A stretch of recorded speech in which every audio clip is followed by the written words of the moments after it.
kita berharap dengan belajar ini kita bisa sama-sama memperbaiki amal soleh kita.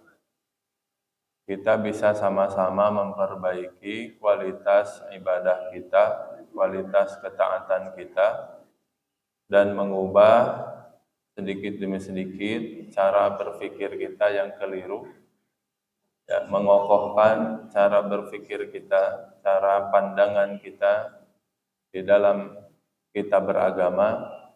Itulah hakikatnya tujuan daripada setiap majelis ilmu yang kita datangi.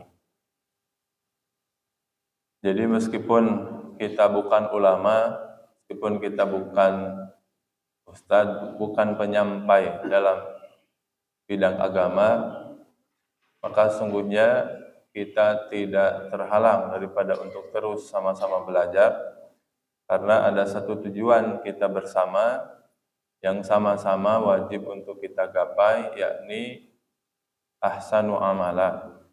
Kita ingin amal kita semakin baik hari demi hari, dan tidak ada cara untuk menggapai ahsanu amala itu melainkan untuk sama-sama terus-menerus kita belajar.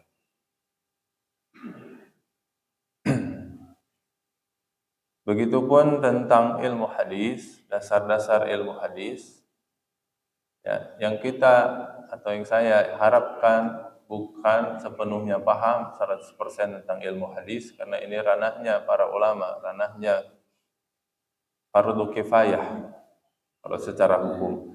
Tetapi dengan sedikit demi sedikit mengenal, ya walaupun secara globalnya mungkin, kita diharapkan paham bagaimana struktur berpikir para ulama. Kita diharapkan paham bagaimana caranya seorang ulama itu merumuskan sebuah hadis, mengambil atau membuang hadis daripada hadis-hadis yang ada. Jadi ulah Google thing gitu ya. Ulamanya teh jangan Google wae gitu. Dan jangan dikira ulama juga pakai Google kayak kita ya. Kita lihat sedikit dapurnya para ulama itu seperti apa gitu. Ya, walaupun ini sangat sedikit ya. Yang dimaksud ulama juga ulama zaman sekarang. Ulama zaman dulu dapurnya lebih rumit lagi. Dan sekarang itu kita, dan setiap kajian yang saya sampaikan, terutama hadis arba'in, karena memang hadis arba'in ini isinya adalah dasar-dasar kaidah-kaidah dalam agama Islam. Jadi hadisnya satu, tetapi memang seringkali mencakup dasar agama. Maka yang saya selalu selipkan adalah bukan cuman materi daripada kandungan hadisnya, tetapi bagaimana sebuah hadis itu mewakili dasar fundamental dalam agama Islam. Sehingga yang kita petik bukan cuma inti daripada hadisnya, tetapi juga cara berpikir, ya, cara bertindak kita di dalam Islam yang dilandasi dengan hadis-hadis arba'in Nawawi itu seperti apa. Nah, para hadirin sekalian, kemarin kita sudah membahas bahwasanya syarat hadis sahih itu ada 5. Ya. Yang pertama itu sesuatu dikatakan hadis, ya, apabila satu perkataan atau satu hal yang mengatasnamakan Rasul itu dinyatakan bersanad. Bersanad itu ada sumbernya, ada pangkalnya dari mana, dan itu dibuktikan daripada terdapatnya dalam kitab induk hadis. Kalau ada seorang mengatakan bahwa Nabi bersabda demikian-demikian, nah maka sabdanya itu yang dia sampaikan itu wajib ada terdapat dalam salah satu kitab induk hadis. Kalau tidak ada berarti ya bukan hadis. Sebutnya la aslalahu, tidak ada asal usulnya. Nah, kalau ada disebut musnad. Musnad itu bersanad, sudah ada sanadnya, sudah ada rujukannya. Tapi belum tentu sahih, ini baru langkah pertama. Jadi yang ada di dalam kitab induk hadis itu belum tentu sahih, Pak. kecuali kalau kitab induk hadisnya Bukhari dan Muslim.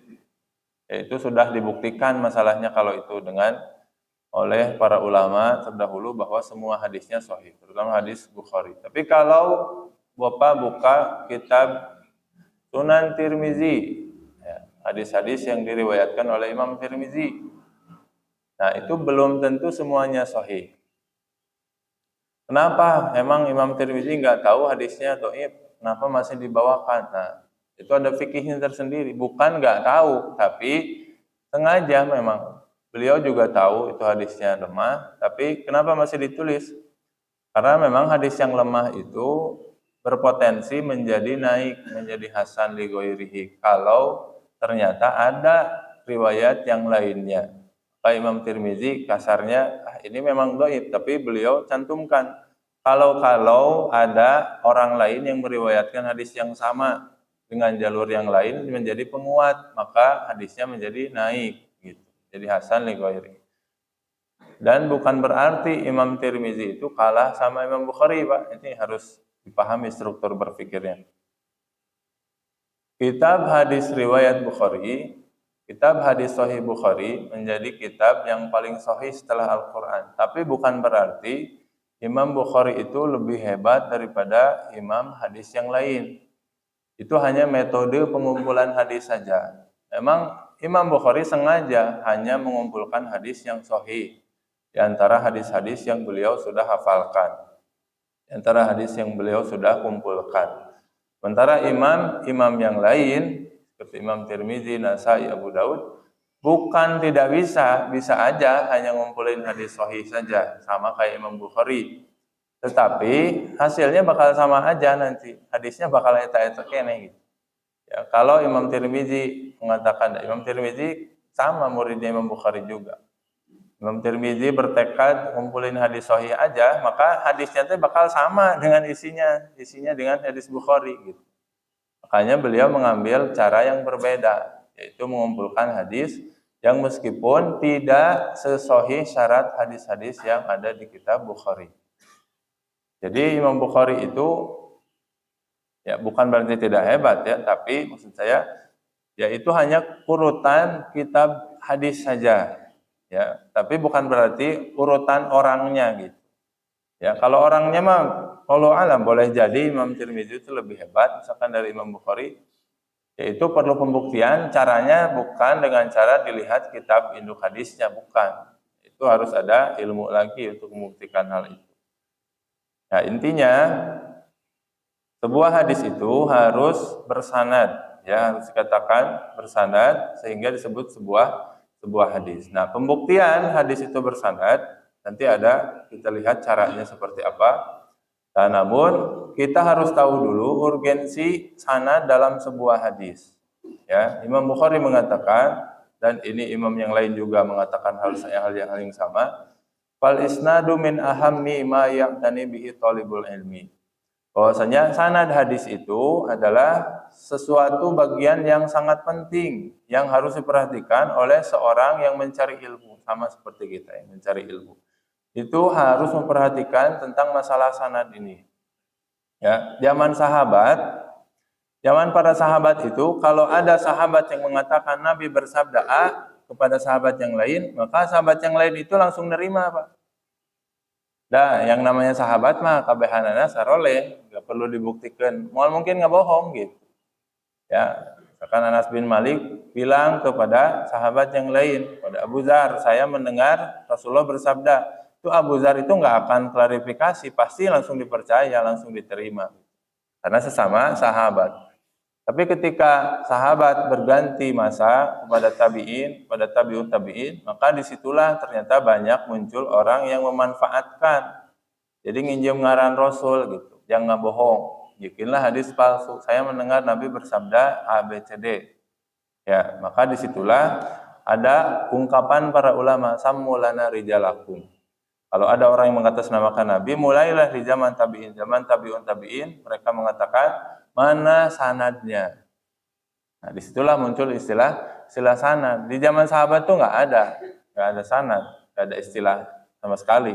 Tapi kalau di zaman tabi'un tabi'in, nah disitulah muncul istilah sanad dikarenakan memang banyak muncul hadis yang palsu. Nah, sampai zaman sekarang kita sanad itu menjadi bagian terpenting dalam ilmu agama, terutama dalam ilmu hadis, ya.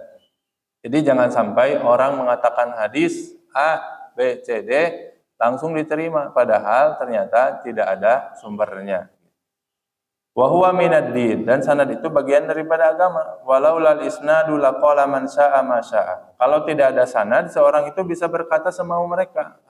Kata Nabi A, kata Nabi B, tapi tidak ada sanadnya. Orang bisa seenaknya berkata seperti itu.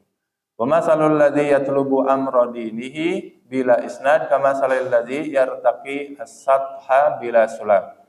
Orang yang belajar ilmu agama tanpa sanad, belajar ilmu hadis tapi hadis-hadisnya nggak ada sanadnya, sama dia mendaki ke atas tapi tidak pakai tangga. Ya, jadi tidak akan sampai gitu. Ya, mau ke atas ya harus jelas tangganya. Gitu. Waman arada dzabba an sunnati Rasulillah ya fasilahuhul isnad. Dan siapa yang berniat baik menjaga sunnah-sunnah Nabi, maka senjata untuk menjaga sunnah Nabi itu adalah sanad. Kan ini kita sama-sama punya tanggung jawab ya untuk memelihara sunnah Rasul. Nah, salah satu kunci untuk memelihara sunnah Rasul itu dengan cara memperhatikan sanad. Ya, jangan setiap melihat hadis langsung disebarkan padahal belum tentu misalkan itu hadisnya dari Nabi. Ya, mentang-mentang misalkan sesuai dengan hawa nafsu kita, mentang-mentang hadisnya bagus isinya, ternyata hadisnya tidak ada asal-usulnya dan kita sebarkan. Jangan sampai seperti itu. Wa talabul isnad al-ali sunnatun sahihatun. Ya, dan bahkan Imam Bukhari itu sanadnya pendek-pendek, Pak. Ya, sanad ali. Sanadnya itu ali, sanadnya itu tinggi. Jadi antara Imam Bukhari kepada Rasul itu orangnya sedikit, paling 4 gitu, 4 orang, 3 orang. Nah, beda dengan Imam Ibnu Majah. Ibnu Majah itu bisa antara beliau sampai Rasul itu bisa 6 orang, 7 orang. Jadi sanadnya rendah, sanadnya lebih jauh ya ke Rasulullah. Nah, seorang itu di zaman beliau, zaman Imam Bukhari itu, yang terbaik adalah yang paling pendek sanadnya. Gitu. Jadi dia berusaha mencari kesumbernya, sehingga kemungkinan untuk diselewengkan itu sangat sedikit karena orangnya dipangkas. Ya, sedikit yang menjadi wasilah antara beliau dengan Rasulullah SAW. Nah, berikutnya ada ancaman, Pak.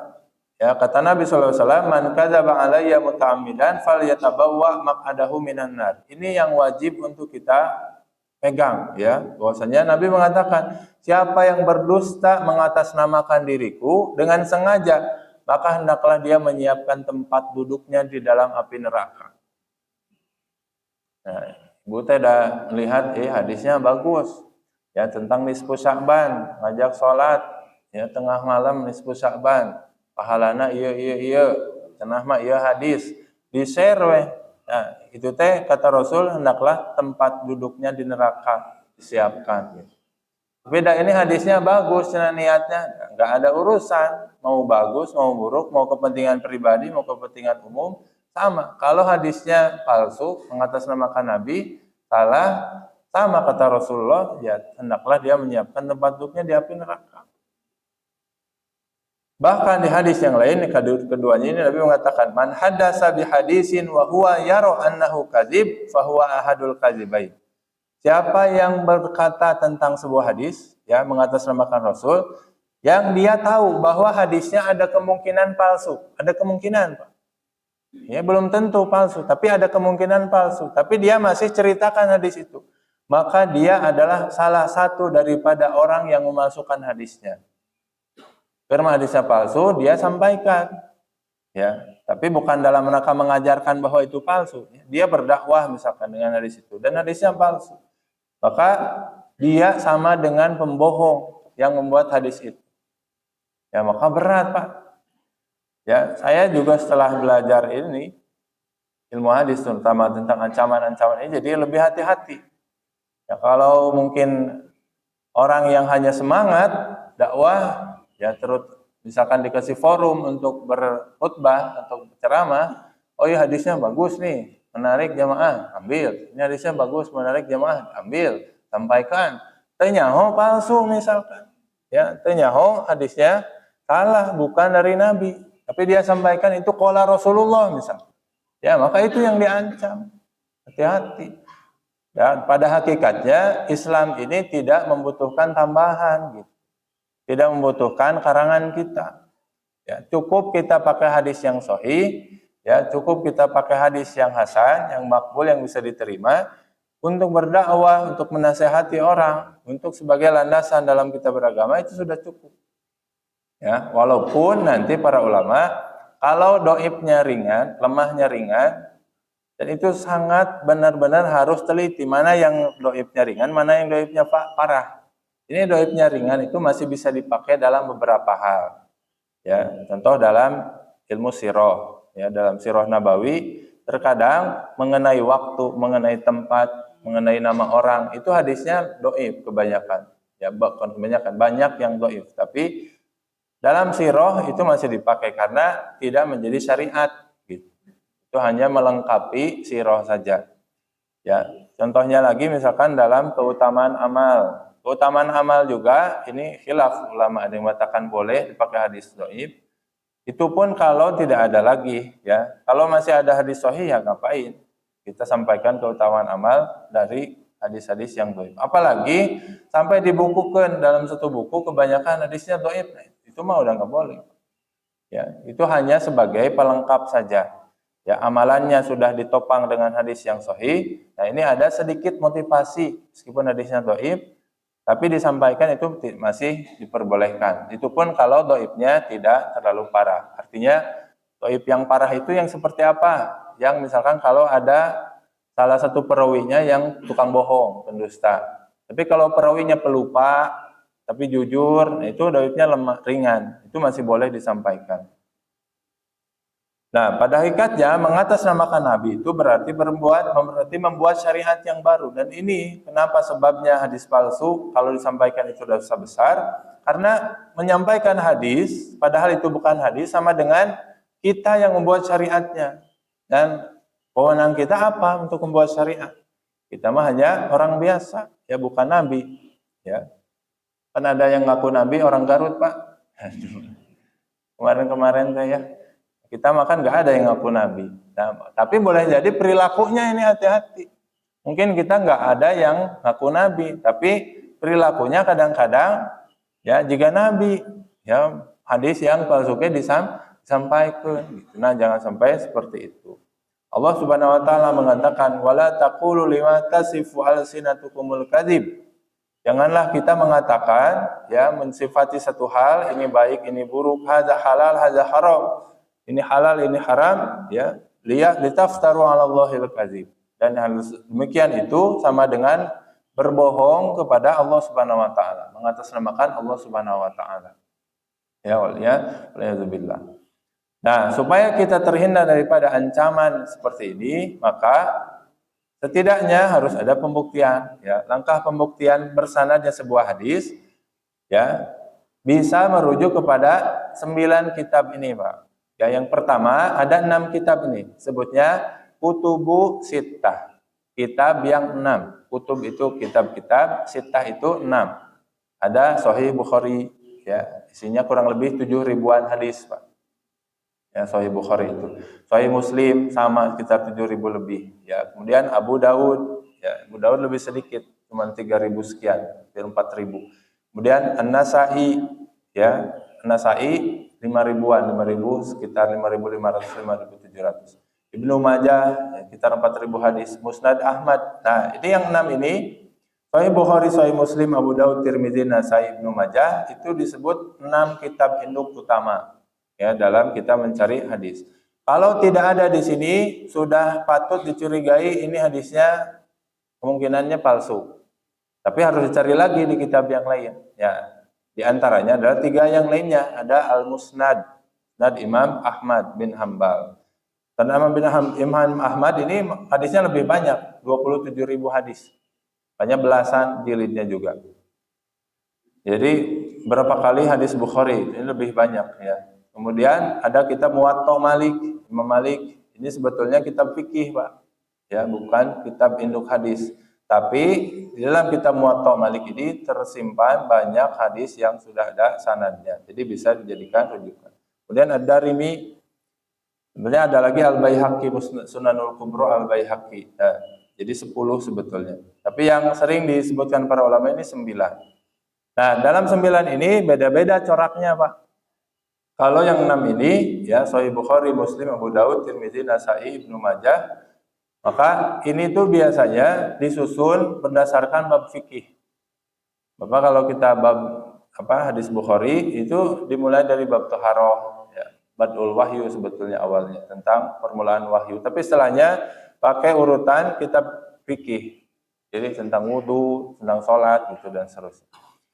Begitupun kitab yang lain kebanyakan disusun dengan bab fikih seperti Muwatta Malik, begitupun Musnad Imam Asy-Syafi'i, ya. Imam Asy-Syafi'i punya kitab hadis juga, Pak. Imam Asy-Syafi'i itu. Seperti Imam Malik, ini ulama fikih tapi punya kitab hadis namanya Muwatta Malik yang dihafal oleh Imam Asy-Syafi'i semenjak beliau kecil, usia 7 tahun, 8 tahun itu sudah hafal Muwatta Malik. Kemudian Imam Ahmad punya kitab Musnad juga. Nah, kalau kitab Musnad Imam Ahmad ini disusun berurutan sesuai dengan nama sahabat. Jadi bukan berurutan dengan kitab fikih, ya, sesuai fikih. Tapi berurutan sesuai dengan nama sahabat. Dari A siapa dulu, dari B siapa dulu, ya, dari Sa seterusnya gitu, ya. Misalkan Musnad Abu Bakar As-Siddiq itu dimulai dari awal-awal karena dari Hamzah. Ya, dari Abu Bakar dari A. Nah, terusnya sesuai urutan nama-nama sahabat. Jadi di kitab Musnad Imam Ahmad ini jelas nanti terlihat hadis yang diriwayatkan oleh Abu Bakar As-Siddiq itu ada berapa. Ini gampang, tinggal dihitung saja. Ya, tinggal dilihat ada nomornya, ini sudah ada nomornya. Ya, hadis diriwayatkan oleh Ummul Mukminin Aisyah ada berapa? Tinggal dilihat di bab Ain. Bab Ain ada Aisyah, nanti dilihat nomor berapa sampai nomor berapa. Nah, itu ada di kitab Musnad Imam Ahmad. Jadi urutannya sesuai nama-nama sahabat. Nah, kita cari di sini. Ya. Jadi Bapak kalau mau, ya, memastikan ada sebuah hadis itu ada dalam kitab induknya, maka harus ada yang 9 ini. Ya, udah punya belum, Pak? 9 buku induk hadis? Ya, kalau belum beli ya tuh, ya. Nah, zaman dulu, Pak, ulama itu harus beli, Pak, semuanya, semua kitab induk hadis. Di zaman Imam Bukhari pun ada kitab induk hadis, ya, yang dikarangkan oleh guru-guru beliau. Bahkan di zaman dulu belinya itu susah karena harus ditulis, Pak, disalin, nggak ada percetakan. Jadi dulu itu para ulama kalau mau beli buku dibawa buku aslinya, dibawa ke tukang tulis, pangnuliskeun, makanya buruh nage mahal. Ya, ada orang yang mau naik, Pak, diberi 10.000, ya, sabuku, berejang 1.000 halaman, ya. Ya, padahal 10.000 sehalaman, ya. Kamu mau bagi yang orang dan sehalaman kayak bisa sepoi. Ya, zaman dulu itu sama, mahal buku-buku itu. Makanya para ulama hadis itu sampai bangkrut, Pak. Sebutkan di antara mereka ada yang menjual panci buat ongkos belajar hadis. Ya, Bapak datang ke dia, ayah nu ngajual panci heula, Pak. Nu ngajual kenteng ayah. Zaman ulama dulu ada, Pak. Sampai kenteng punya di rumahnya, panci punya ibunya, piring punya ibunya dijual untuk belajar hadis. Untuk beli kitab hadis, ya. Bahkan untuk beli pulpen. Jadi sebutkan Imam Bukhari atau gurunya Imam Bukhari kalau tidak salah. Pernah datang ke satu majelis, ya, pulpennya tinggalan. Ya, datang ke majelis, pulpennya ketinggalan. Mau balik lagi, gurunya udah mulai mengajarkan hadis. Teman-temannya nulis, ini bingung kan pulpennya tinggalan. Ya, sampai ternyata nawar pulpen temannya dengan ratusan dirham. Ya, saking nggak mau ketinggalannya. Ya, saya kalau ketinggalan, katanya kalau balik lagi pasti ketinggalan hadisnya. Udah saya beli pulpen kamu dengan ratusan dirham. Ya, dengan ratusan ribu kalau zaman sekarang. Itu sampai sedemikian para ulama yang memperhatikan tentang hadis-hadis Nabi SAW. Maka sungguhnya kalau kita lihat biografi mereka, ya, kita itu bukan kita. Ulama zaman sekarang siapapun, sepintar ulama zaman sekarang apapun, maka tidak ada mungkin seujung kukunya para ulama yang punya kitab induk hadis zaman dulu. Yang kedua, ya mungkin pula merujuk pada kitab-kitab sekunder. Ini kitab 9 ini bukan 9-9-nya, masih ada lagi gitu. Kalau nggak ada di 9 kitab induk hadis ini, belum tentu itu bukan hadis. Bisa jadi ada di kitab yang lain, seperti Musnad Syafi'i, ya, Musnad yang lain, ya, Sunan yang lain, Al-Mustakhrajat, Mu'jam, ya, kitab-kitab induk hadis yang kecil-kecil itu biasanya. Ya, isinya ada yang 100-200 hadis, ada yang bahkan puluhan hadis. Ya, tapi itu menjadi sumber rujukan hadis selama memang disebutkan sanadnya. Jadi bedanya Pak, kalau kitab induk hadis itu dari an siapa sampai ke Rasulullah disebutkan. Tapi kalau kita buka ada kitab isinya ada hadisnya, ujuk-ujuk dari sahabat. Ya, Imam Bukhari ke sahabat. Nah, itu bukan kitab induk hadis. Ya, itu mah kitab yang memuat hadis, tapi bukan sumber hadisnya gitu. Nah, bisa juga menggunakan teknologi digital. Ya, kalau zaman sekarang 9 kitab ini susah untuk dimiliki dan mahal-mahal, ya bisa pakai teknologi digital. Jadi saya coba praktekkan. Dengan syarat harus mengetahui redaksi asli hadisnya. Ya, satakar kebak oge, aplikasi digital itu nggak ada yang pakai bahasa Indonesia. Ya, saya pernah dengar misalkan ada hadis katanya sebaik-baik kalian itu yang panjang umurnya, yang bagus amalnya. Nah itu kalau belum tahu redaksi asli hadisnya nggak akan ketemu. Apakah itu hadis atau bukan? Apakah ada di kitab induk hadis? Nggak ada. Di kitab induk hadis nggak ada yang terjemahkan. Kalau yang aslinya gitu, yang ada di digital itu nggak ada yang terjemahkan.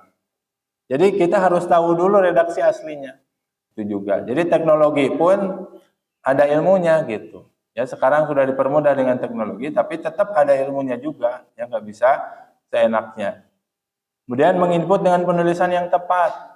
Mana hamzah wasol, mana hamzah qat'i itu harus benar.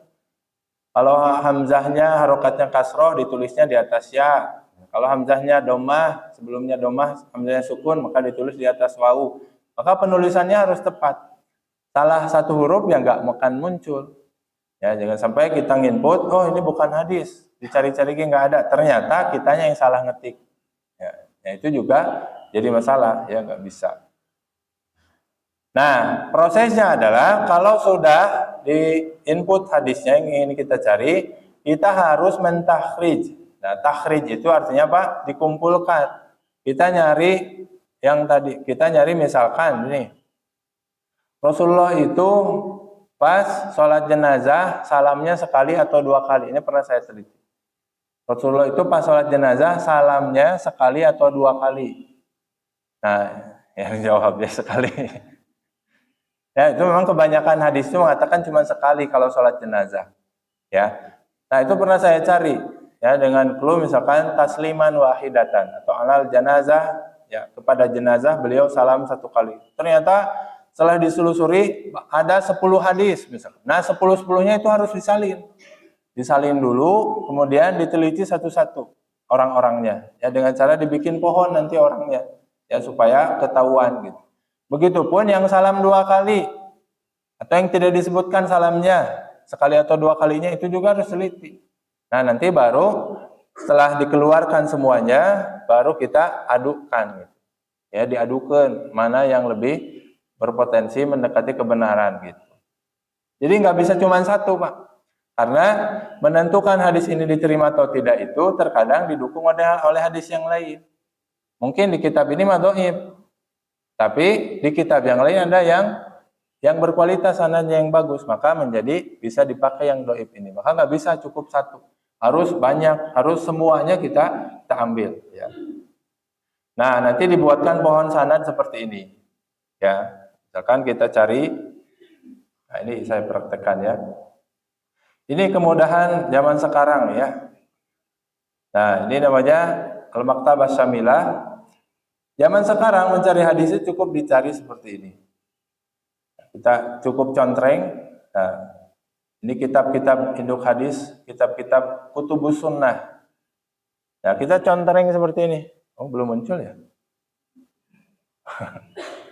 Ini harusnya muncul. Insya Allah nanti ya.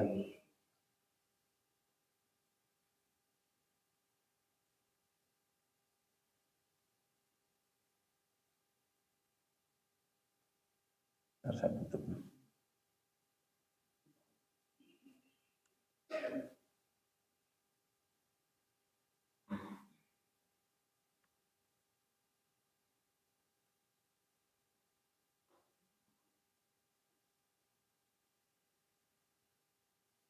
Oh ya, nggak mau ya.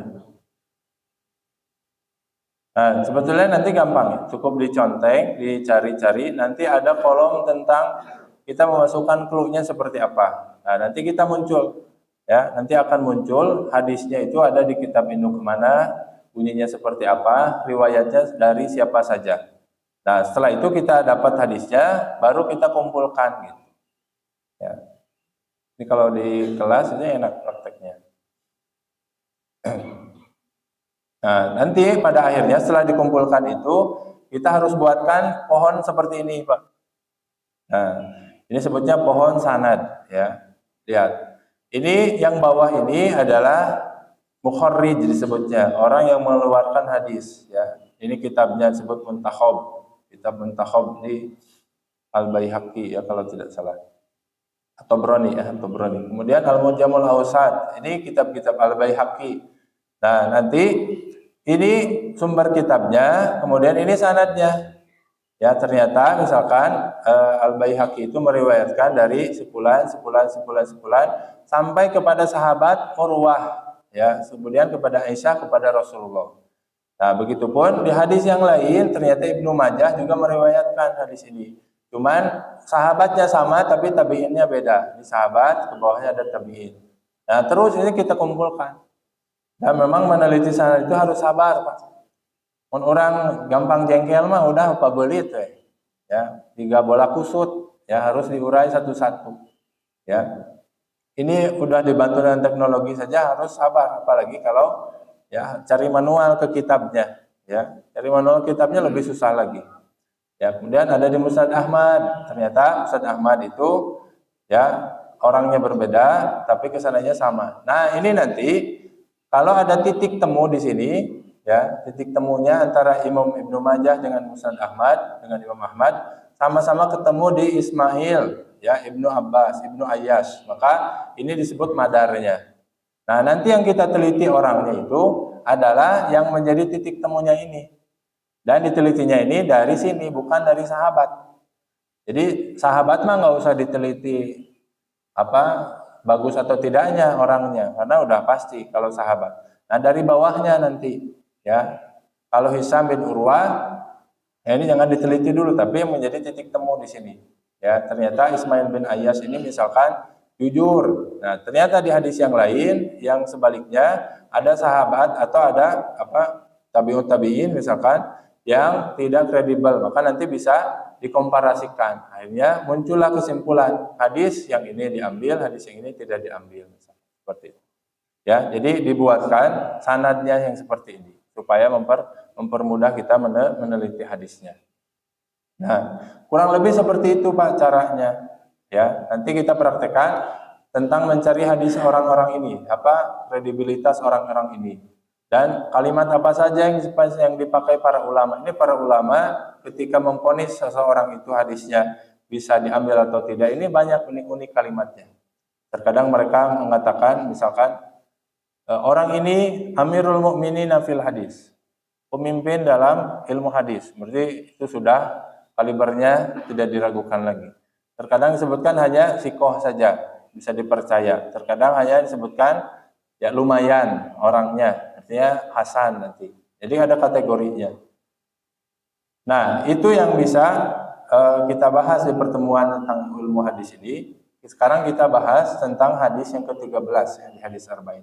Ini dari kesimpulan ini mudah-mudahan kita bisa sama-sama ya punya konstruksi berpikir yang sama tentang ilmu hadis ini.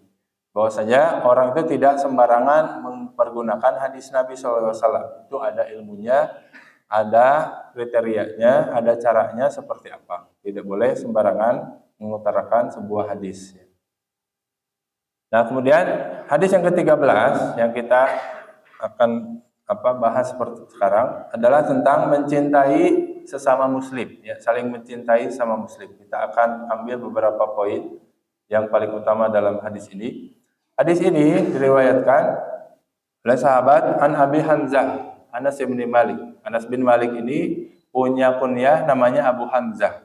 Ya, Hamzah Anas bin Malik radhiyallahu taala anhu, khadimi Rasulillah, pembantunya Rasulullah SAW. Sebutkan Anas bin Malik itu menjadi pembantunya Rasul selama 10 tahun. Ya. Bahkan disebutkan selama 10 tahun kata Anas bin Malik, Rasul itu tidak pernah memarahiku satu kali pun. Nah, ibu-ibu kalau mau meneladani akhlak Rasul, tong ngambek kano yang bantu-bantu di rumah selama 10 tahun. Kalau sapoe oke geus teu bisa, berarti jauh akhlaknya daripada akhlak Nabi sallallahu alaihi wasallam. Kata Anas bin Malik, Nabi bersabda, la yu'minu ahadukum hatta yuhibba li akhihi ma yuhibbu li nafsihi. Tidak beriman seorang di antara kalian sehingga dia mencintai saudaranya sebagaimana dia mencintai dirinya sendiri. Ini kata para ulama, hadis yang menjadi fundamental yang utama daripada hadis-hadis apapun yang berisi tentang muamalah. Kita ngaji hadis tentang tetangga, tentang tamu, ya, tentang perdagangan. Intinya mah kalau sesama manusia, intinya mah hadis ini. Yang terbaik adalah yang bermuamalah dengan orang lain sama baiknya dengan dia memperlakukan dirinya sendiri. Dia ingin kebaikan bagi orang lain sama dengan dia menginginkan kebaikan bagi dirinya sendiri. Dia tidak menginginkan keburukan bagi saudaranya sama muslim, sama dengan dia tidak menginginkan keburukan itu bagi dirinya sendiri. Maka semua hadis muamalah ini bertolak pada hadis ini. Ya, apapun itu menjadi dasarnya adalah hadis ini. Ditambah hadis yang lain riwayat Muslim, ya, Nabi SAW mengatakan, faman ahabba minkum an yuzahzaha anin nar wa yadkhulul jannah. Barang siapa yang ingin dijauhkan dari api neraka, dimasukkan ke dalam surganya Allah Subhanahu wa taala, fal tudrikhu maniyatuhu wa huwa mu'minun billahi wal yaumil akhir. Hendaklah dia mati dalam keadaan beriman kepada Allah dan beriman kepada hari akhir. Itu syarat kalau ingin matinya dijauhkan dari neraka dan masuk ke dalam surga, maka matilah dalam keadaan beriman kepada Allah, beriman kepada hari akhir. Dan tambahannya kata Rasul, wal ya'ti ilan nasil ladzi yuhibbu an yu'ta ilaihi. Dan hendaklah dia memperlakukan orang lain sebagaimana juga dia ingin diperlakukan dengan perlakuan yang sama oleh orang lain. Nah, ini yang berat bagi orang-orang yang sudah ngaji terkadang dalam masalah muamalahnya, Pak. Terkadang orang yang ngaji semangat salat, semangat tahajud, semangat mengamalkan zikir-zikir, mengamalkan ibadah-ibadah sunnah. Tapi ketika bermuamalah, culas. Ya, ketika melihat orang lain kesulitan, dia tidak empati, acuh, cuek. Ya, ketika melihat tetangga kesulitan, sabodoting. Ketika melihat orang lain ngemasbuk, disengserikeun. Ya, ketika melihat orang lain sholatnya terlambat, disengserikeun. Padahal, ya, di antara bentuk mencintai orang lain juga memperhatikan nasib akhiratnya. Gitu. Kalau kita sholat tepat waktu, maka kita juga harus bisa mungkin ingin bahwa orang lain itu juga sholat sama tepat waktu sama seperti kita. Kalau kita bisa menghindari maksiat ABCD, maka jangan senang kalau orang lain justru melakukan maksiat tersebut. Kita juga harus berupaya supaya orang lain tidak bermaksiat dengan maksiat yang kita juga tidak mau melakukannya. Nah, ini masalah muamalah ini ya terkadang dilupakan oleh banyak orang. Kadang seorang itu sibuk melakukan ibadah mahdhah kepada Allah Subhanahu wa taala, tapi dalam masalah muamalah mereka banyak menelantarkan kebaikan-kebaikan kepada orang lain. Bahkan padahal kata Rasulullah SAW, kebanyakan orang masuk surga karena dua hal. Karena takwa dan karena akhlaknya kepada sama manusia. Akhlaknya baik gitu. Jadi takwa saja itu baru separuh gitu. Ya, kita sholat, zakat, kita jauhi maksiat, itu baru separuh. Separuhnya lagi alat buat masuk surga apa? Muamalah yang baik. Ya, kita berempati kalau ada orang lain kesulitan. Ya, kita membantu kalau ada orang lain kesulitan. Ya, kalau ada orang lain sedih, kita seolah kesedihan itu menimpa diri kita sendiri. Ya, dan tidak melihat sukunya apa, tidak melihat status sosialnya seperti apa, tidak melihat ya rasnya apa, tidak melihat tempatnya di mana gitu. Ya, mau di Palestina, mau dimanapun, mau di belahan bumi manapun, selama dia Muslim dan dia kesulitan, maka kita bukan wajib untuk menghilangkan kesulitan mereka. Itu mah ada yang mampu, ada yang tidak. Tapi kita wajib berempati setidaknya. Di sini disebutkan ya, al-muradu bihadzal hadis kaful adza wal makruhu anin nas, ya. Yang disebutkan di dalam hadis ini adalah kaful adza wal makruhu anin nas. Ya, yang pertama adalah tidak boleh menyakiti orang lain, ya. Kita mencintai orang lain sama dengan tidak boleh menyakiti orang lain. Wa yusbihu ma'nahu qaulul Ahnaf, ya, seperti kata Ahnaf bin Qais mengatakan, kuntu idza karihtu syai'an min ghairi lam af'al bi ahadin mislahu. Ya. Al-Ahnaf mengatakan, kalau aku membenci sebuah perbuatan, maka aku tidak pernah melakukan perbuatan yang aku benci itu kepada orang lain. Ini sesuatu yang tidak mudah, Pak, kadang-kadang. Kadang kita tidak ingin diperlakukan dengan seperti itu, tapi kita memperlakukan orang lain dengan seperti itu. Ya, kita nggak pengen ya dicuekin orang lain, tapi kita suka nyuekin orang lain. Kita nggak pengen dibentak orang lain, tapi kitanya yang rajin ngebentak orang lain. Itu muamalah yang buruk, kata Al-Ahnaf bin Qais. Walaisa hadza syurutul iman al-asliyah. Nah, di sini ada fikihnya, Pak. Kata Rasulullah, tidak beriman seorang di antara kalian. Ya, ini kalau kita tidak paham fikih, bisa jadi tidak beriman itu kita artikan kafir. Padahal kata para ulama, ini bukan berarti kafir, tapi maksudnya tidak beriman sempurna seseorang di antara kalian sampai dia mencintai saudaranya seperti mencintai dirinya sendiri. Jadi orang yang tidak mencintai saudaranya seperti mencintai dirinya sendiri bukan berarti kafir, tapi imannya tidak sempurna. Kenapa patokan kesempurnaan iman itu harus mencintai orang lain dulu? Karena itu amalan yang sangat sulit.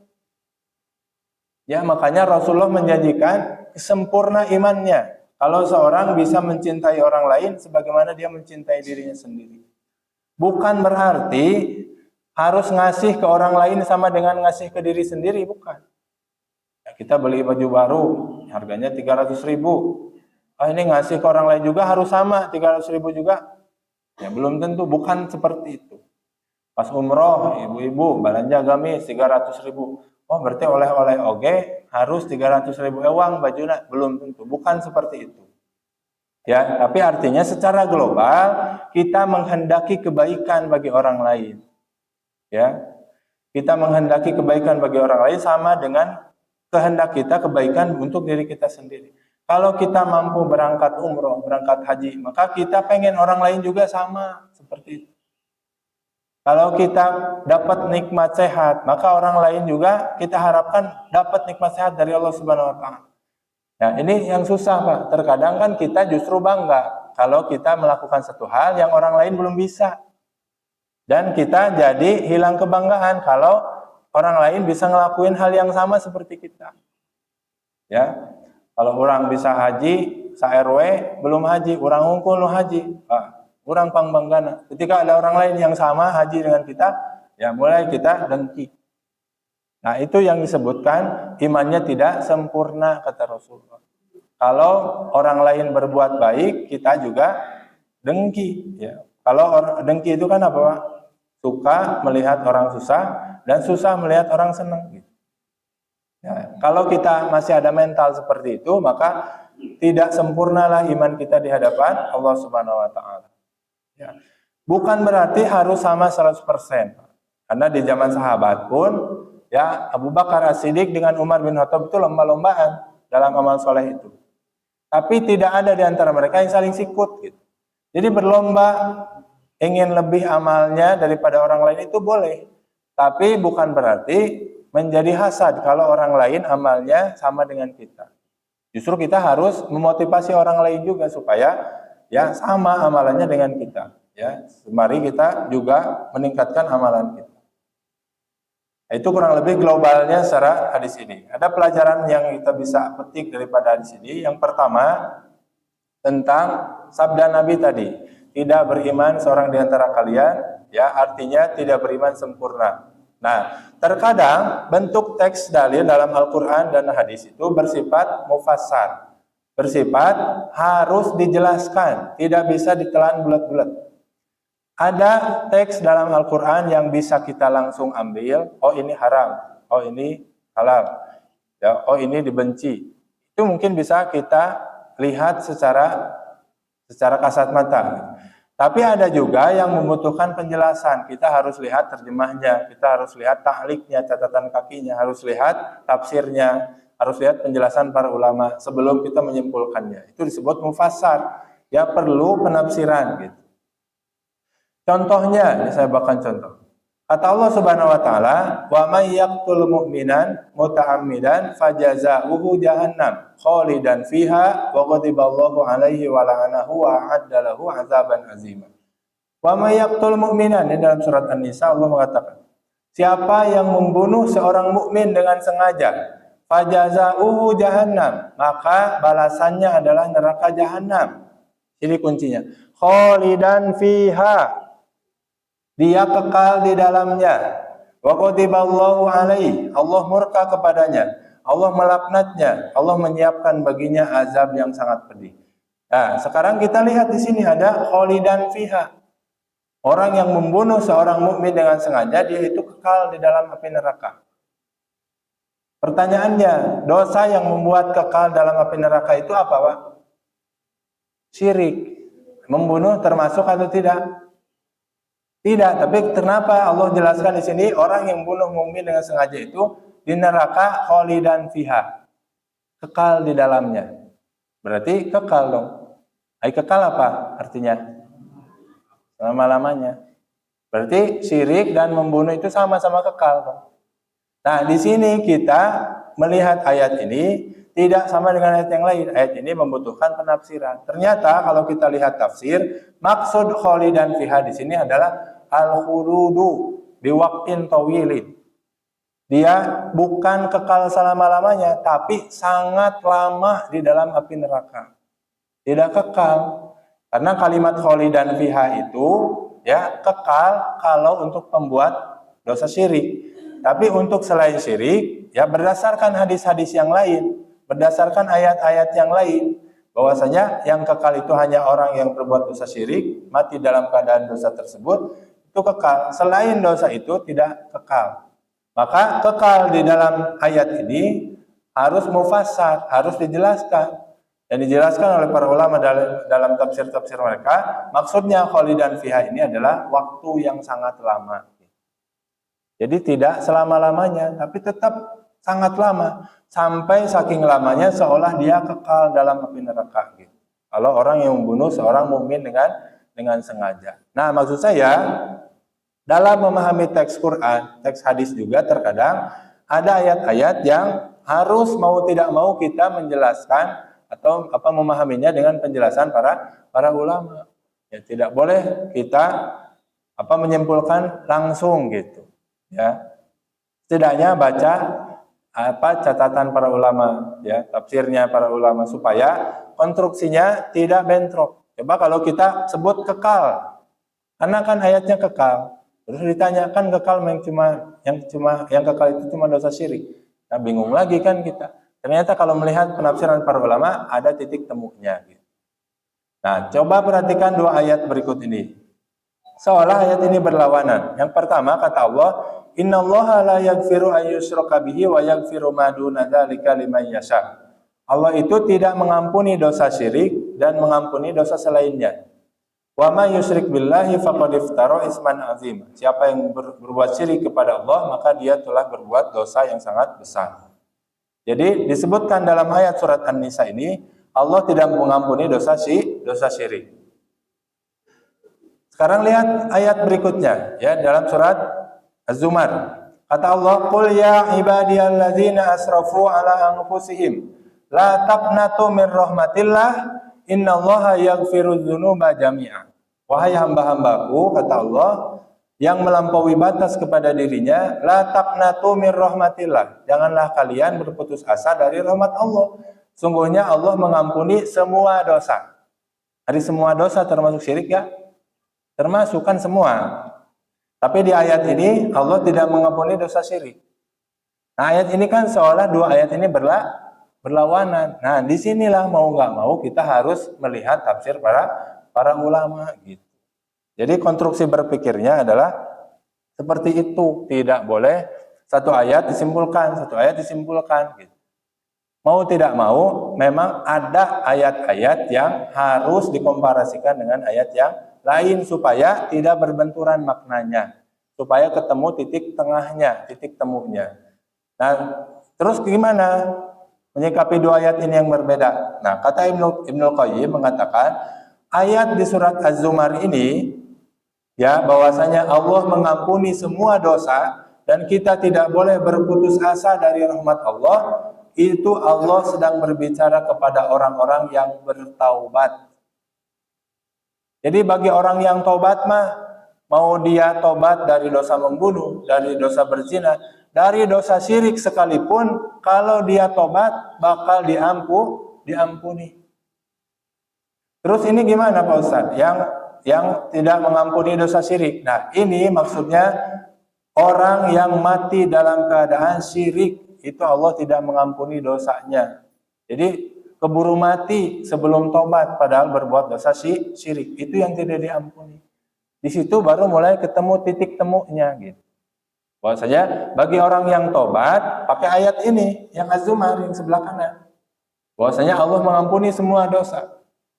Ya, tidak ada terkecualinya. Jangan kita sebutkan kepada orang yang dosanya dosa syirik, misalkan kita pakai ayat surat An-Nisa. Ya, tetangga kita musyrik masuk ke dukun. Tiba-tiba nanya ke kita, dosa saya diampuni moal cek Allah ada Allah nggak akan mengampuni dosa syirik. Itu salah ayat. Bagi yang tobat mah pakai surat Az-Zumar ini. Allah mengampuni dosa seluruhnya. Mau dosa syirik ya, mau dosa apapun. Mau syirik 100 kali, 1000 kali. Selama dia tobat sebelum nyawanya di kerongkongannya, maka Allah mengampuni semua dosa. Tidak boleh berputus asa dari rahmat Allah Subhanahu wa Ta'ala. Ya. Tapi kalau orang meninggal dalam keadaan syirik, baru itu ayatnya surat An-Nisa. Allah tidak mengampuni dosa orang yang mati dalam keadaan syirik. Nah, jangan dibalik gitu. Ya, terkadang saya misalkan seperti ketika menerangkan Allah itu sulit mengabulkan orang yang makan harta haram, pakai pakaian haram, doanya sulit dikabulkan. Ya. Tapi ada orang yang bilang gitu, tapi kan Allah Maha Pengampun. Nah, itu beda konteks. Kalau Maha Pengampun itu bagi orang yang tobat. Tapi bagi orang yang sengaja makan harta haram, jangan langsung sebutkan Allah Maha Pengampun, nanti jadi seenaknya hirupnya. Biarin saya makan harta haram, oke, Allah Maha Pengampun. Nah, semua itu ada babnya gitu. Bagi orang yang seperti kita lagi belajar waro, maka harus ditahdzir, ya, jauhi harta haram. Tapi bagi orang yang tobat, ya, maka jangan diancam, harus dimotivasi bahwa Allah mengampuni semua dosa. Jadi semua ada babnya, semua ada tempatnya. Ada targhib buat tarhib, ya. Ada motivasi bagi orang tertentu, ada juga ancaman bagi orang tertentu, dan semua ada tempatnya. Nah, pelajaran daripada hadis ini diantaranya diharamkan semua bentuk kezoliman dalam muamalah. Ya, semua hal yang mengakibatkan seseorang itu disebut tidak mencintai sesama muslim, maka dosa hukumnya. Di antaranya seperti apa? Menyembunyikan aib dagangan, kata para ulama. Dalam masalah muamalah, menyembunyikan aib dagangan itu haram. Ya, Bapak punya rumah mau dijual, yang geus bogoh sok banjir. Ya, tapi tadi disebutkan, kayak ada nanya. Ya, salah nodek nanya, sudah mulai kepikiran gitu. Ya, rumah suka banjir, itu termasuk aib yang wajib disebutkan meskipun orang yang mau beli nggak nanya. Ya. Kendaraan pernah kebanjiran, itu termasuk aib yang harus disebutkan meskipun orang yang mau belinya tidak nanya. Ya, Bapak jual mobil pernah banjir. Ya, sokwe cenah tinggal lihat pernah banjir. nggak pernah nanya sih yang mau beli, dan bapak nggak ngomong, yang dosa, yang jualnya, karena itu termasuk aib yang harus diungkapkan. Sama halnya kita jual, di zaman Nabi itu ada yang jual gandum, Bu, di atasnya kering, di bawahnya basah, di bawahnya busuk. Nah itu diancam oleh Rasulullah. Ya tidak boleh menutupi aib dagangan. Ya, tapi dah mau payu atau cenah payu ente urusan Allah Subhanahu wa taala. Ya, saya pernah jual mobil, ya. Saya sebutkan ini pernah mogok sini. Ya catna lah, iya ulah catna, iya nah. Mana atoheun? Oh cenah geus lah, jujur aya kitu mah. Malah jadi Pak beli. Ya. Coba kalau saya bilang ya, sebaliknya kan boleh jadi orangnya takut. Hanya pernah mogok sama sekali padahal mobil kolot, ya, jadi curiga kan. Jadi rezeki mah kumaha Allah gitu. Ya, ulah sieun ya. Mengurangi timbangan, kata Allah wailul lil mutaffifin. Itu juga haram. Ya, kalau beli dilebihkan, tapi kalau jual dikurangi timbangan, itu dosa dalam bab muamalah, termasuk orang yang tidak sempurna imannya di mata Allah Subhanahu wa taala. Atau aib pada alat pembayaran, ya kan? Ibu-ibu hati-hati Bapak. Pakai duitnya butut, dilipat ke duit nu halus. Gak boleh Pak itu. Ya, itu termasuk orang yang tidak mencintai sesama muslim. Dan kita kan nggak mau diperlakukan kayak gitu. Kita kalau dapat kembalian, duitnya butut di bawahnya, di luarnya halus, bisa kuan weh. Pas sampai ke imah ada, ya 10.000 nilai cekir. Nyesek kan? Nah kita juga nggak boleh seperti itu. Ini kan sebetulnya konsepnya sederhana Pak. Ya, hadis ini. Kalau kita ingin diperlakukan seperti apa, maka kita juga harus kayak gitu kepada orang lain, gitu. Konsepnya itu sederhana. Begitupun dosa ghibah, ya, dosa memberi gelaran buruk, menghina, bullying, itu semua diharamkan di dalam Islam. Ya, kalau zaman sekarang orang itu baru peduli dengan masalah bullying, ya, dengan masalah menghina orang, ya. Islam itu sudah ribuan tahun yang lalu, ya 1400 tahun yang lalu sudah peduli terhadap masalah itu. Ayat-ayat tentang bullying itu banyak Pak. Wailul likulli humazatil lumazah. Ya, celakalah orang yang suka mengumpat dan mencela, baik dengan lisannya ataupun dengan pandangan matanya, sekalipun menghina orang itu tidak boleh. Ya. Ya ayyuhallazina amanu, ya, la yaskhar qaumun min qaumin. Ya, orang beriman tidak boleh seorang itu menghina kaum yang lain. Boleh jadi yang dihina itu lebih baik daripada yang menghinanya. Ya, tidak boleh memberikan gelaran yang buruk. Tidak boleh suudzon kepada orang lain. Ini luar biasa Islam. Ya, dalam masalah muamalah itu sangat detail mengatur tentang dosa-dosa yang harus dijauhi dalam masalah muamalah. Ya, terutama yang paling banyak hasad, ya, ghibah, ya, ini hati-hati ya. Dan ghibah sekarang tidak perlu dengan kata-kata diomongkan, cukup diketik bisa jadi. Ya, kita mah nggak suka ghibah, tapi di grup WA, ya kerjanya ngomongin orang sama, ghibah-ghibah oke, ya. Nggak ghibah Israel mah boleh Pak. Ghibah tetangga yang nggak boleh.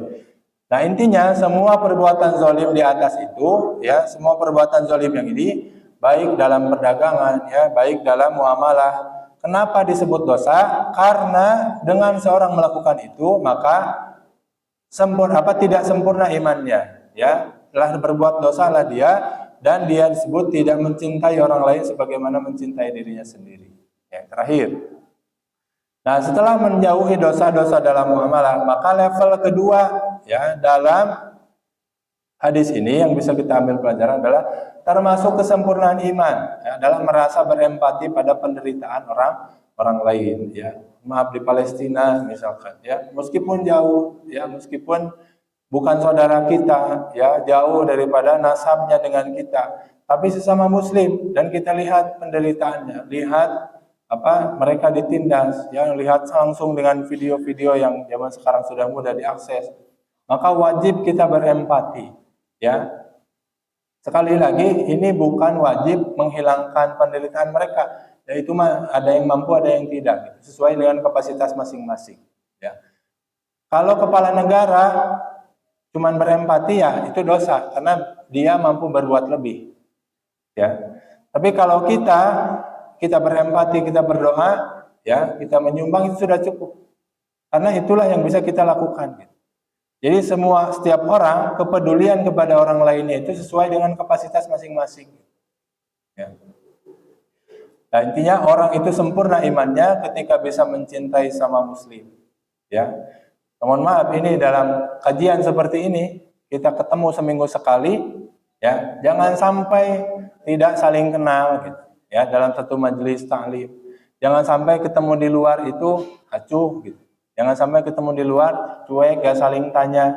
Jangan sampai ada, ini kan di absen ya, ini suka di absen.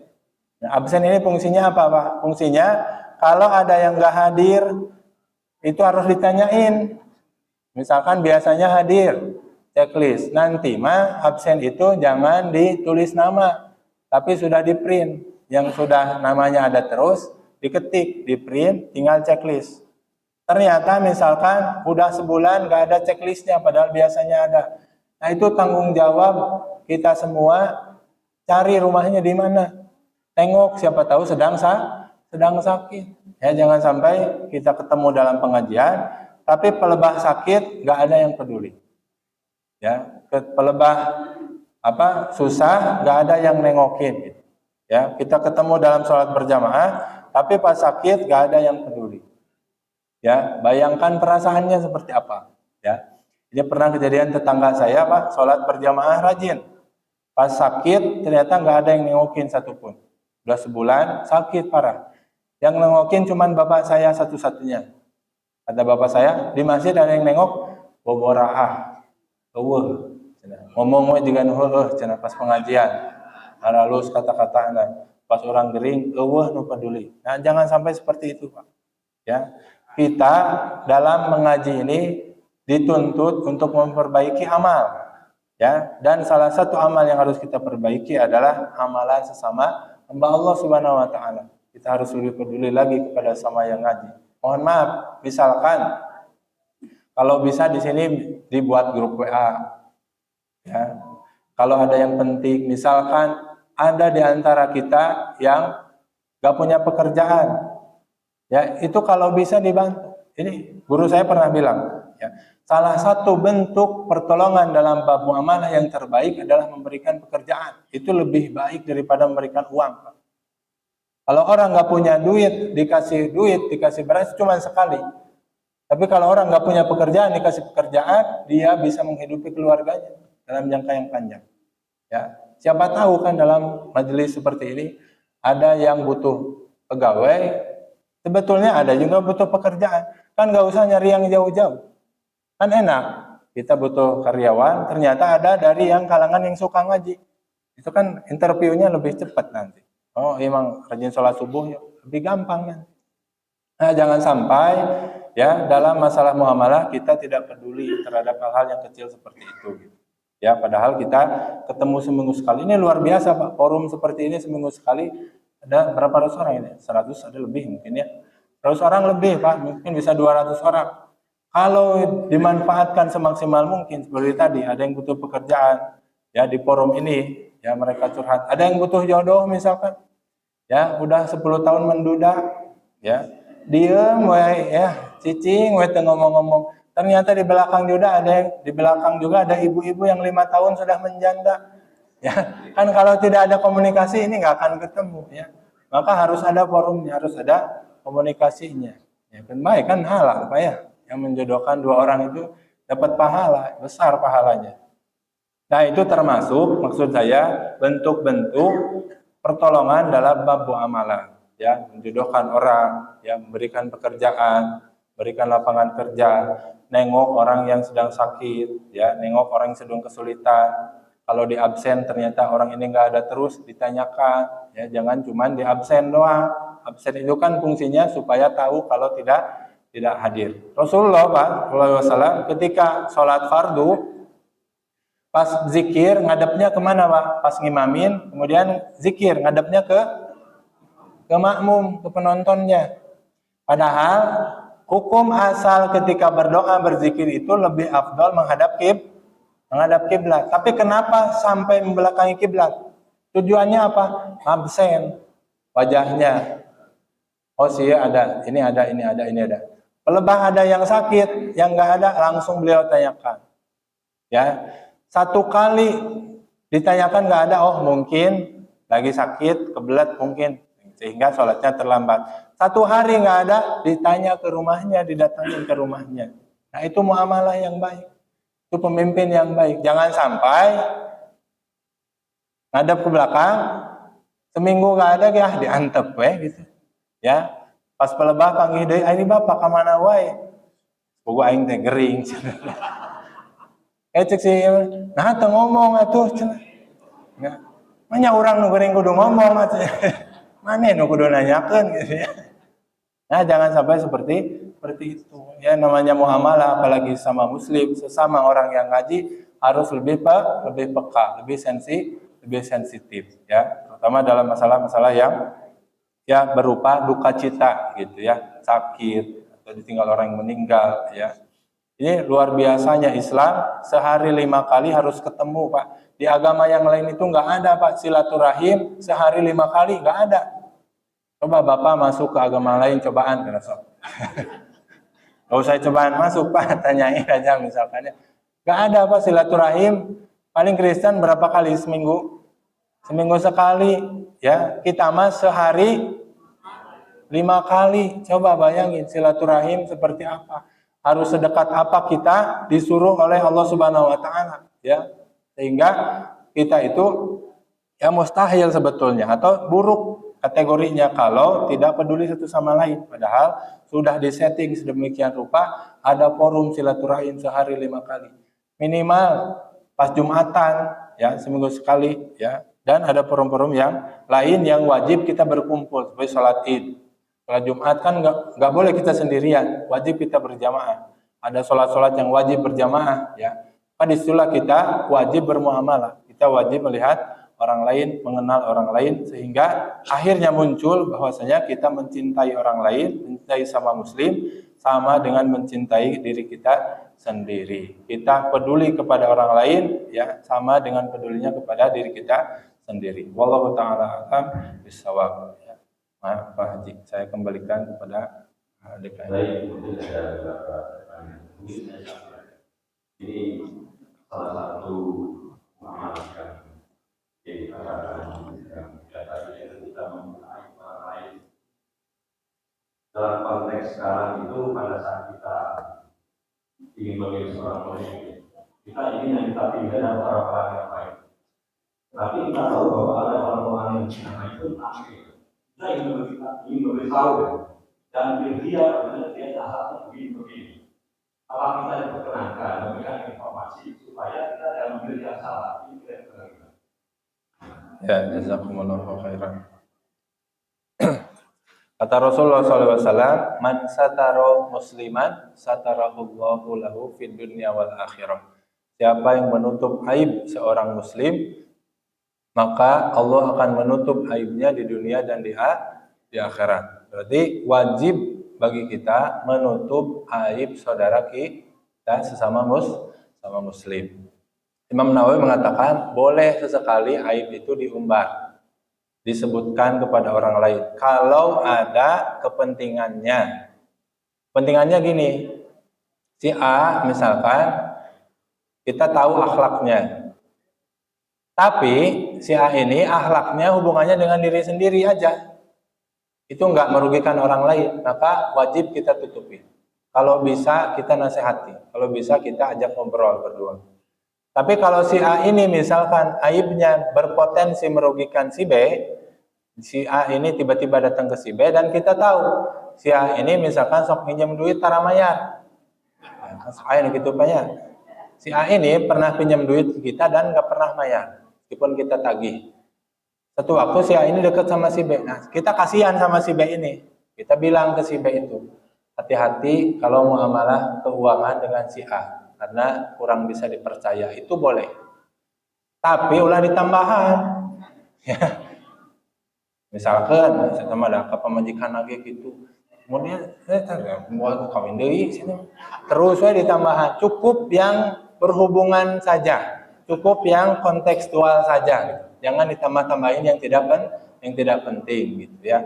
Kalau sebatas itu boleh ya. Misalkan buka aib kepada hakim, kita mengadu tentang kejahatan si fulan kepada si kepada si hakim itu boleh, ya, diperbolehkan. Di Riyadhus Shalihin itu ada ma yubahu minal ghibah. Gibah-gibah yang diperbolehkan. Ya, itu kan gibah itu mentahzir. Atau misalkan ini pernah ramai ya dulu ya, misalkan ada ustadz yang sering keliru pemahamannya. Nah, kita lihat kalau kelirunya keceletot dan ustadz itu tidak sengaja, tidak boleh diumbar. Tapi kalau ustadznya memang bermasalah, memang pemahamannya kacau dan orang lain takut kita kena kesalahannya, diumbar juga tidak masalah, Pak. Ya, karena menyangkut kepentingan orang banyak. Tapi kalau di kita jarang ya seperti itu. Tapi kalau ada, misalkan memang ustadznya sesat ini mah, kita tahu misalkan, dan pelan-pelan mendoktrin jamaahnya. Nah, kita sebutkan aibnya itu boleh. Tapi juga itu harus dipastikan, harus hati-hati ya. Gak boleh dalam bab yang ikhtilaf. Gak boleh cuma beda pendapat, akhirnya kita jelek-jelekan, gak boleh. Kalau sesat beneran baru boleh gitu. Tapi kalau cuma beda pendapat, kalau kita masalah fikih ya tidak boleh. Kita harus toleransi. Ya, artinya boleh mengumbar aib dengan catatan yang tadi. Ya, ada kepentingannya, menyangkut masalah orang banyak. Gimana kalau pemimpin, Pak? Nah, itu pemimpin juga. Sebagian ulama mengatakan kalau pemimpin itu berbuat aib, dosa, tapi untuk dirinya sendiri tidak boleh kita umbar. Ya, ada presiden, calon presiden. Kita tahu itu dosanya ABCD, tapi dosanya buat dirinya sendiri. Ya, itu mah nggak berhak kita mengumbar itu. Tapi kalau dosanya misalkan berhubungan dengan kepemimpinannya, ya, berhubungan dengan orang lain bisa memilih dia atau tidak, ya, adil atau tidak, maka boleh kita sebutkan. Ya, sekali lagi niatnya untuk memperbaiki itu, memberitahu orang lain, bukan menggibah niatnya. Ya, dan tidak boleh dilebih-lebihkan, umpang-umpang boleh, akhirnya semua disebutkan yang tidak halal ya. Harus hati-hati. Ini itu lagi, ada lagi Pak. Terakhir. Maaf.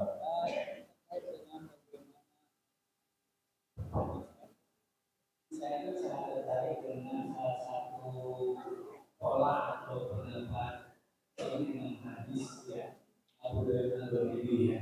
Bagaimana diri beliau itu kemarin hari itu apa doanya saudara yang hanya hari. Terkait dengan masalah sholat sunat subuh ya. Waktu itu melaksanakan sholat itu berapa subuh.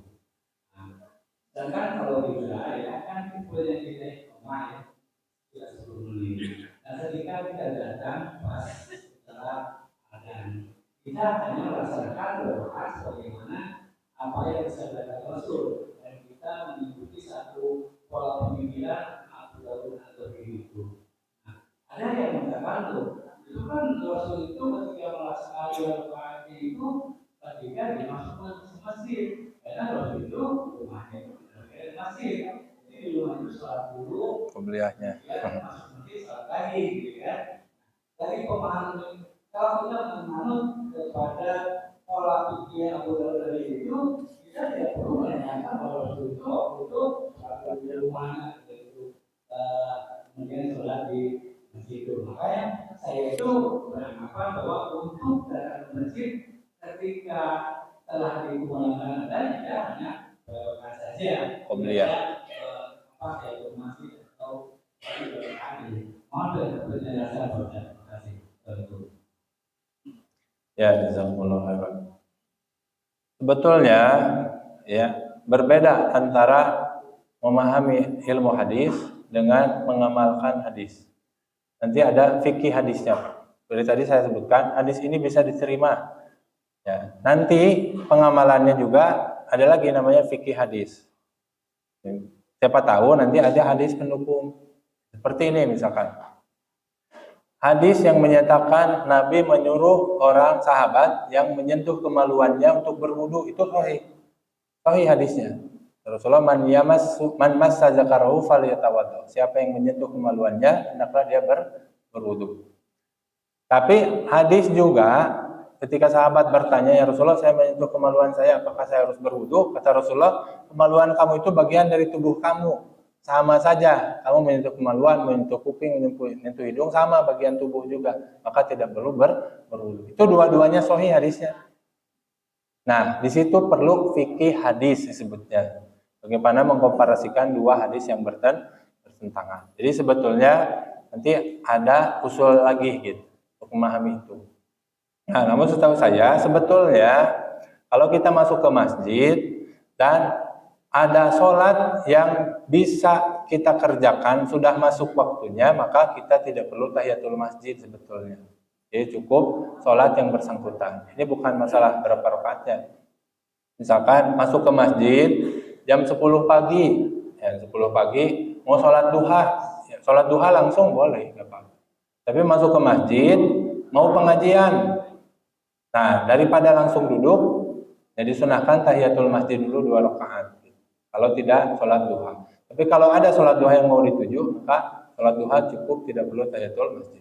Sama dengan qobliyah subuh, pas datang ke masjid, sudah azan, sudah beres azan. Nah, maka sebetulnya tidak perlu tahiyatul masjid karena ada sholat yang bisa dilakukan, yakni sholat qobliyah subuh. Ya. Terlepas dari Nabi tadi apakah qobliyah di rumah, ya sama itu fikihnya juga. Kalau qobliyah di rumah berarti qobliyahnya sudah, pas masuk ke masjid daripada duduk berarti bisa tahiyatul masjid, sama itu juga. Berarti boleh kalau sudah qobliyah tahiyatul masjid di rumah. Tapi kalau masuk ke masjid tidak perlu double gitu. Ya tidak perlu tahiyatul masjid kemudian qobliyah subuh. Kenapa? Karena tahiyatul masjid itu sholat ketika tidak ada opsi. Ya, yang ke masjid kita cuma mau duduk. Nah, sebelum duduk disunahkan tahiyatul masjid. Ya, tapi kalau ada sholat di situ, ya sholat itu aja lakukan gitu. Mau qobliyah zuhur, qobliyah asar. Qobliyah asar juga ada ya hadisnya. Qobliyah maghrib, qobliyah isya. Maka sholat itu saja yang dikerjakan. Tidak perlu tahiyatul masjid juga tidak masalah. Itu Pak Haji mungkin nanti ya mungkin kalau tidak pas nanti bisa di belakang ya kita bahas lagi insyaallah. Kurang lebihnya saya mohon maaf Bapak dan Ibu sekalian, mudah-mudahan bermanfaat. Subhanakallahumma wa bihamdika asyhadu an la ilaha illa anta astaghfiruka wa atubu ilaik. Assalamualaikum warahmatullahi wabarakatuh.